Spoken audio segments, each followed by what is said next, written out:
Let's mic बयानबाजी। नमस्कार, आप देख रहे हैं लेट्स माइक बयानबाजी। राजनीति के गलियारों से लेकर सत्ता और विपक्ष के वार पलटवार तक, आइए आपको सुनाते हैं आज के सबसे चर्चित बयान। भाजपा पर निशाना साधते हुए कांग्रेस नेता पवन खेड़ा ने संसद में पार्टी नेताओं की मौजूदगी को लेकर सवाल उठाए। उन्होंने कहा कि जो नेता चुनाव जीतकर सदन में पहुंचे हैं, उनका उद्देश्य जनता के मुद्दों को उठाना और सदन की कार्यवाही में भाग लेना होना चाहिए। करें एफआईआर। क्या अमित मिश्रा भगवा कपड़े पहन के नहीं बैठा था प्राण प्रतिष्ठापन पे? ये क्या मतलब है? कांग्रेस महासचिव केसी वेणुगोपाल ने केंद्र सरकार पर निशाना साधते हुए कहा कि दिल्ली में प्रदर्शन कर रहे छात्रों पर हुई कार्रवाई को लेकर गृह मंत्री को संसद में जवाब देना होगा। उन्होंने आरोप लगाया कि छात्रों के साथ अभी भी क्रूरता जारी है। वेणुगोपाल ने कहा कि विपक्ष का दूसरा बड़ा मुद्दा चंदा चोरी है और सरकार से इन दोनों मामलों पर जवाब मांगा जा रहा है। Demanded by the opposition. We are clear. Two issues we are putting forward. One is the Home Minister has to come to the House and explain about the atrocities against the students which happened in Delhi. We are completely asking simple question. Why Home Minister is not coming to Parliament?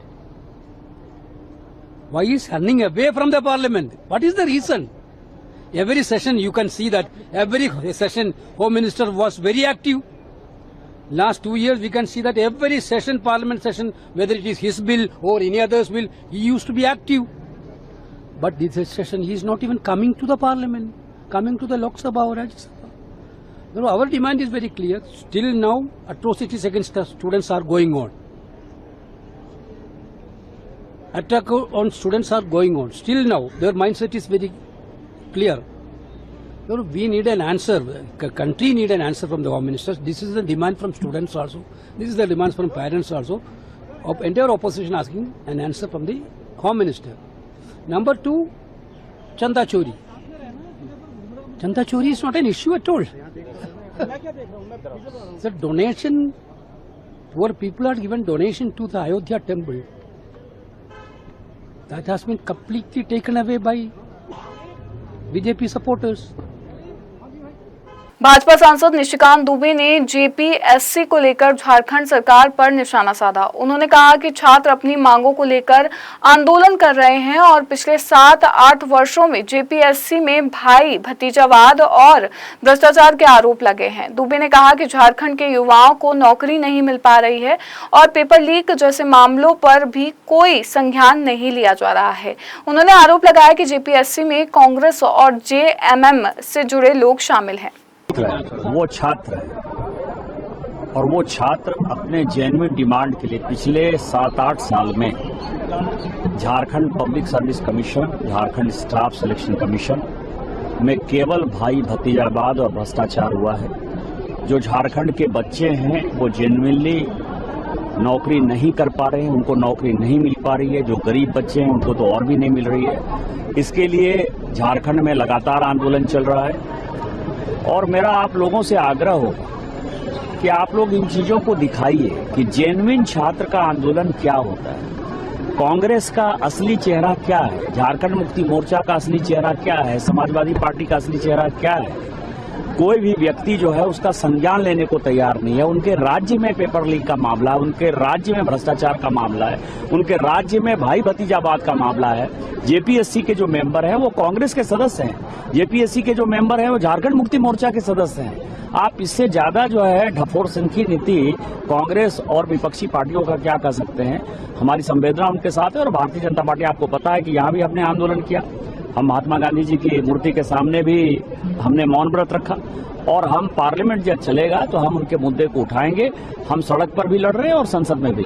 महिला पहलवानों से जुड़े कथित यौन उत्पीड़न मामले में Rouse Avenue court से राहत मिलने के बाद पूर्व डब्ल्यूएफआई अध्यक्ष बृजभूषण शरण सिंह ने प्रतिक्रिया दी। उन्होंने कहा, मैं बरी नहीं हुआ हूं, मुझे सम्मान के साथ दोष मुक्त किया गया है। क्या कुछ कहना चाहेंगे? बरी नहीं हुए हैं, बाइज्जत बरी हुए हैं। 3 साल का लंबा संघर्ष हमने देखा। संघर्ष तो निखार आता है, संघर्ष से निखार आता है। सर, आप ये भी कह रहे हैं कि कई पॉलिटिकल पार्टियों ने पहलवानों का समर्थन दिया, आपके ऊपर आरोप लग रहे थे, आपको फांसी देने की। अब वो जंतर मंतर का दृश्य आप पुनः देख लीजिए, विरोधियों को कुछ कहना चाहिए? नहीं, विरोधियों को क्या कहें, विरोधियों को कुछ नहीं कहना है। विधानसभा सत्र को लेकर नेता प्रतिपक्ष माता प्रसाद पांडे ने कहा कि सदन में चढ़ावा चोरी, बिजली, बेरोजगारी और कानून व्यवस्था जैसे अहम मुद्दों पर चर्चा की जाएगी। उन्होंने आरोप लगाया कि प्रभु राम के चढ़ावे पर डाका डाला गया है और इसे पहला मुद्दा बताया। पप्पू यादव पर हुए हमले को लेकर उन्होंने कहा कि प्रदेश की कानून व्यवस्था खराब होने के कारण ऐसी घटना हुई होगी। हमारा जो समस्याएं हैं, चढ़ावा चोर है, बिजली का है, बेरोजगारी का है और कानून व्यवस्था है, ये सारी बातों पर कल से चर्चा होगी।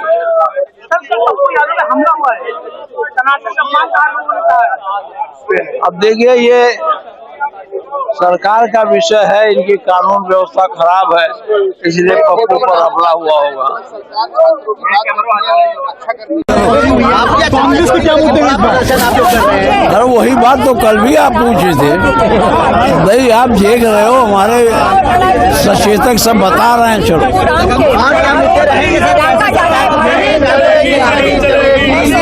अरे प्रभु श्री राम के चढ़ावे पर डाका डाला गया है, वो पहला मुद्दा है। इसके बाद मुद्दा है नौजवानों का, बेरोजगारों का। कांग्रेस सांसद प्रमोद तिवारी ने निर्दलीय सांसद पप्पू यादव पर हुए हमले की निंदा की। उन्होंने कहा कि पप्पू यादव 6 बार के सांसद हैं और उनकी बात सुनी जानी चाहिए। प्रमोद तिवारी ने आरोप लगाया कि उनके घर में उन पर चप्पल फेंकी गई और हमलावर चाकू लेकर पहुंचा था। उन्होंने इस घटना की कड़ी निंदा करते हुए सुरक्षा व्यवस्था पर सवाल उठाए। की स्वतंत्रता भारत के लोकतंत्र का मूल अधिकार है। पप्पू यादव जी 6 बार के सांसद हैं। अगर वो कोई बात, कोई विचारधारा उनकी है तो वो सुनी जानी चाहिए। माने या न माने, ये आप पे निर्भर करता है। पर फासिस्ट तरीके से कोई बोलेगा तो हम उस पर हमला कराएंगे, उसके घर में चढ़ के हमला कराएंगे। छुरी चाकू अगर लेके गए थे तो क्यों लेके गए थे? चप्पल फेंकते हुए सबने देखी, क्यों फेंकी गई? मैं इन सब चीजों की निंदा करता हूँ। बांकीपुर बाईपोल का रिजल्ट आने वाला है सर, प्रशांत किशोर की किस्मत आज तय हो जाएगी। देखिए, सवाल सीधा सा है, आने दीजिए, आने के बाद ही इस पर कमेंट करेंगे। थोड़ी टाइम रह गया है। राम मंदिर मामले में लगातार आप लोग हमलावर हैं। कल तो आपने प्रेस कॉन्फ्रेंस करके भी सीधे सीधे कहा कि जितने भी चंदा चोर हैं वो बीजेपी में ही क्यों हैं। मैं अपनी बात ठीक ढंग से रख दूं। सीजेपी के संस्थापक अभिजीत दीपके ने राजनीति में प्रवेश करने की संभावनाओं से इनकार किया। उन्होंने कहा कि उनकी ऐसी कोई मंशा नहीं है। अभिजीत दीपके ने आरोप लगाया कि ईडी और सीबीआई जैसी एजेंसियों के जरिए राजनीतिक दलों को तोड़ा जा रहा है और चुनावों में वोट हटाए जा रहे हैं। उन्होंने कहा कि जब लोगों का भरोसा राजनीति से कम हो रहा है तो पार्टी बनाने का क्या फायदा। ऐसा कोई ये इंटेंशन नहीं है, क्योंकि इस देश में अभी पॉलिटिक्स का क्या हाल हो रखा है आपने देख ही रखा है। पार्टियां तोड़ी जा रही है ईडी सीबीआई भेजकर। इलेक्शन हो रहे थे, इलेक्शंस में वोट्स डिलीट किए जा रहे हैं। लोगों का तो भरोसा उठ चुका है एक तरीके से पॉलिटिक्स से, क्योंकि लोग कहते हैं कि हम सुबह वोट किसी और को करते हैं, शाम को सरकार किसी और की बन जाती है। हम एमपी एमएलए किसी एक पार्टी का चुनते हैं, शाम को वो किसी और पार्टी में होता है। तो जब इस तरह का माहौल है पूरे देश में, तो जहां पर पूरा पॉलिटिक्स से भरोसा उठ चुका है वहां पर पॉलिटिकल पार्टी बनाकर करेंगे क्या? मुझे लगता है कि लोगों का जैसा भरोसा उठता जा रहा है सारे इंस्टीट्यूशंस से, चाहे वो जुडिशरी हो, चाहे वो इलेक्शन सिस्टम हो, चाहे वो इलेक्शन कमीशन खुद ना हो, और चाहे मीडिया क्यों ना हो, तो कहीं ना कहीं इस देश को अब एक पब्लिक मूवमेंट की जरूरत है, प्रेशर ग्रुप की। बिल्कुल।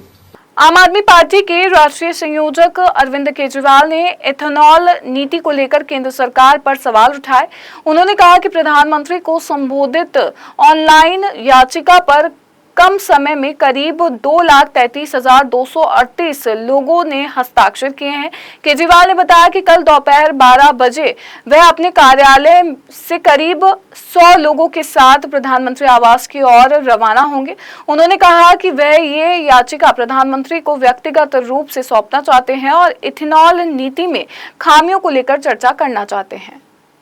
हमने कुछ दिन पहले एक पिटीशन प्रधानमंत्री के नाम ऑनलाइन साइन करवाई थी, तो लगभग 2,33,238 लोगों ने ये पिटीशन साइन की है मात्र कुछ दिनों के अंदर। ये सारी पिटीशंस की कॉपीज आप लोगों के सामने हैं।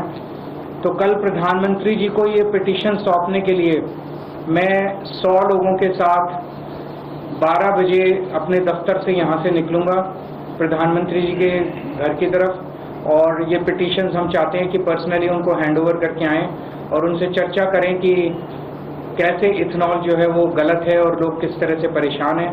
मैंने चिट्ठी लिख के भी उनसे समय मांगा था लगभग 1 महीना पहले, लेकिन उनका उसके ऊपर कोई जवाब नहीं आया। तो अब ये कल हम पर्सनली लेके जाएंगे और हम उम्मीद करते हैं कि प्रधानमंत्री जी मिलके हमारे बात सुनेंगे। अगर आपके कोई सनातन धर्म के कथित अपमान को लेकर राहुल गांधी, पप्पू यादव और अवधेश प्रसाद के खिलाफ दर्ज एफआईआर पर समाजवादी पार्टी के सांसद अवधेश प्रसाद ने भाजपा पर निशाना साधा। उन्होंने आरोप लगाया कि भाजपा की रणनीति बन गई है। अवधेश प्रसाद ने कहा कि अयोध्या से सांसद बनने के बाद से भाजपा परेशान है और वह इस बात को स्वीकार नहीं कर पा रही है कि एक अनुसूचित जाति का व्यक्ति यहाँ से सांसद बना है। मर्यादा पुरुषोत्तम राम की धरती अयोध्या जनपद फैजाबाद से सांसद हुए, तब से बीजेपी को बहुत परेशानी, वो पच नहीं रहा है कि एक शेड्यूल कास्ट व्यक्ति अनुसूचित जाति का पारसी बिरादरी के हुए कैसे यहाँ का सांसद हो गया, जबकि हमने कहा था कि हम भगवान राम को लाए हैं, मूली पकड़ के लाए हैं। नोबडी विल बिलीव, भगवान राम किसी के लाए हुए नहीं, बहुत पहले से आए, नोबडी बिलीव। और हमने मंदिर बनवाया तो मंदिर तो इन्होंने नहीं बनवाया, मंदिर तो माननीय उच्चतम न्यायालय के आदेश है, वरना कोई भी सरकार होती तो मंदिर तो बनाने पड़ता। तो इतने, और यहीं से राजनीति अयोध्या से और उस स्थान से एक सामान्य सीट से माननीय अखिलेश यादव जी ने, हमारे राष्ट्रीय अध्यक्ष जी ने एक सामान्य सीट से हमें लड़ाया, और वो सीट से लड़ाने के बाद पूरे देश में चर्चा हो गई भारतीय जनता पार्टी हार कैसे गई, अयोध्या से हार कैसे गई। और टीएमसी सांसद शत्रुघ्न सिन्हा ने नशा मुक्त युवा विकसित भारत संकल्प अभियान को लेकर कहा कि ऐसा अभियान काफी पहले शुरू हो जाना चाहिए था। उन्होंने कहा कि तंबाकू का सेवन व्यक्ति, परिवार और देश की अर्थव्यवस्था के लिए नुकसानदायक है। शत्रुघ्न सिन्हा ने लोगों से तंबाकू छोड़ने की अपील करते हुए कहा कि तंबाकू से होने वाली मौतें दुनिया में बड़ी चिंता का विषय है। भारत बनाएंगे, सबका सहयोग मांग रहे हैं, इसको किस दृष्टि से देख रहे हैं?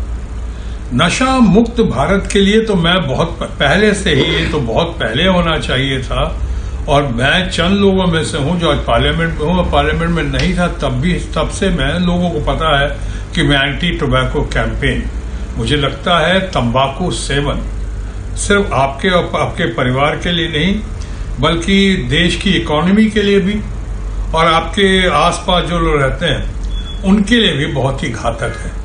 इससे तो निजात मिलना ही चाहिए।